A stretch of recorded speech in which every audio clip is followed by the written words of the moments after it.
hi mà nào lại là tắc Esther nằm tê tu nia mà he là sắc khát thi mẹ mà he rồi mà phải một đi từ giờ phía đi là cần dần mồ ama ông kering nek là lâu li na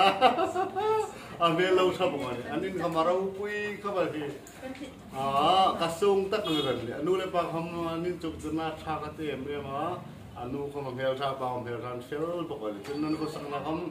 anh sang mò ini mà nào lại thì sẽ ông nói này anh lâu chụp cho na hết số cái ông tất rất là này số cái thà đi ngã lúc thầy mà nào lại anh lợn tin là kia như nói này thì cái là không mình ra bài hạt đó thôi là bài yêu ai hát bao cái song thu mà tiếng tiếng song thum vial song thì vial bài hát này là nào bằng tiền tôi cũng mình ra bài hát thôi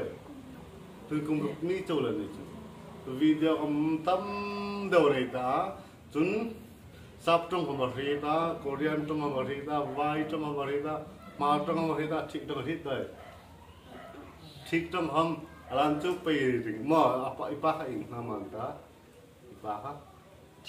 thích mà thích trong hôm nay nghe ngày thì mình